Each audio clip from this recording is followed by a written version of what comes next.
A presentation on the dangers of drug use will have little impact on the likelihood of the child who is experiencing depression, anxiety, learning disabilities, eating or conduct disorders, low self-esteem, or sexual or physical abuse, or neglect, or has no hope for the future, will self-medicate with drugs and alcohol, writes Joseph A. Califano, Jr., the former U.S. Secretary of Health, Education, and Welfare, in the book High Society. Stigma and prejudice have also curtailed financial support for research into addiction. As a result, few effective treatment options have been developed, and thus addiction carries a relatively poor prognosis, which reinforces its stigma. Many people think addicts can't get well. Addicts who manage to find their way to a good program may find it impossible to pay for it. Costs for the most highly recommended programs may run at $30,000 to $50,000 a month or more. Therefore, few addicts get the long-term, comprehensive care they need, and by the time addicts seek treatment, if they do, they're usually in crisis, which makes them difficult and expensive to treat. In addition, they're likely to be belligerent, angry, depressed, or even violent. So doctors, nurses, counselors, and social workers don't always want to treat them. Some caregivers admit they'd rather spend their energy, as a nurse put it, on appreciative patients rather than antagonistic ones who likely will be back in the ER in a week or a month or two. At the same time, addict watching has become America's favorite spectator sport.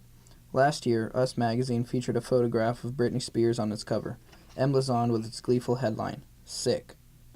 CNN ran a piece about our favorite bad girls, a list that included Spears, Amy Winehouse, and other celebrities with addiction problems. We'd leave these women alone if they had cancer, but victims of addiction are fair game.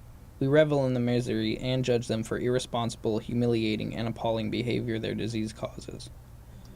I think the gloating reflects something beyond the assumption that addicts deserve their fate because they're immoral, spoiled, and weak. We laugh because it's someone else's pain, while our own simmers below the surface. But then it boils up. I thought we were immune. I've heard it so many times. I'd always thought, not my son, not my daughter, not my husband, or wife, or partner, or brother, or sister, or mother, or father. Addiction, the equal opportunity affliction, has struck again. In a few of its victims, only 1 in 10 will get help. The war on drugs wasn't the only one Nixon declared in 1971. In his State of the Union address that year, he also declared war on cancer.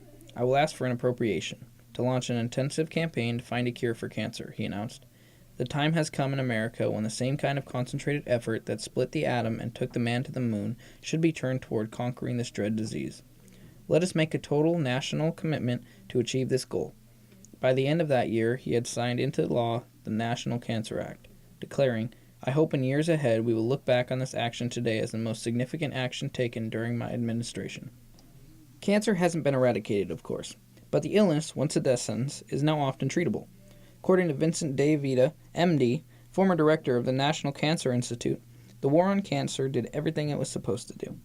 The incidence of cancer began dropping in 1990 and has continued to fall every year since then. Since 2004, the death rate of cancer has decreased at double the rate of the previous 2 decades. I believe we need an all-out war on addiction, modeled on the war on cancer. We could save millions of lives and billions of dollars, now squandered on and by addiction. But we won't make a dent in this problem unless we decide to fight the right war. What would such a campaign look like? Like the war on cancer, it would have to be well done, coordinated, and lavishly funded. Comprehensive, multifaceted, and long-term. The war on cancer supported basic research handsomely, notes Dr. DeVita. It set up application programs and U.S. clinical trials programs. The measure gave the National Cancer Institute, NCI, unique autonomy within the National Institutes of Health to fund and coordinate research.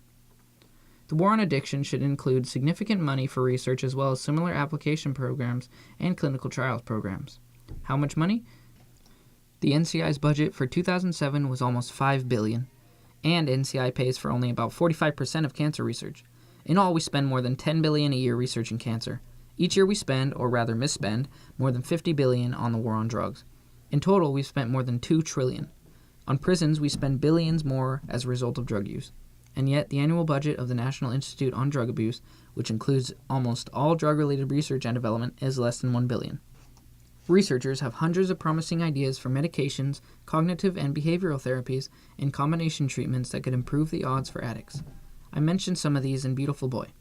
At the moment, most are untested. A flood of money into the field will allow a far wider range of study and draw in new researchers who will intensively examine the mechanics of addiction and develop and test promising treatments. Next, we need to create an American Addiction Society analogous to the American Cancer Society, ACS, devoted to education and fundraising in order to supplement and support the government's efforts and to lobby for new initiatives. The ACS and other private organizations fund almost half of cancer research. An American Addiction Society could eventually achieve as much. And there is the matter of insurance coverage. We can't imagine an insurance company paying for a week or month of treatment for a cancer patient, but then withholding any further coverage. As part of an effective war on addiction, insurance companies must be required to cover comprehensive addiction treatments, which are the most effective we have. Paying for the best treatment money can buy is expensive, but not doing so is more expensive.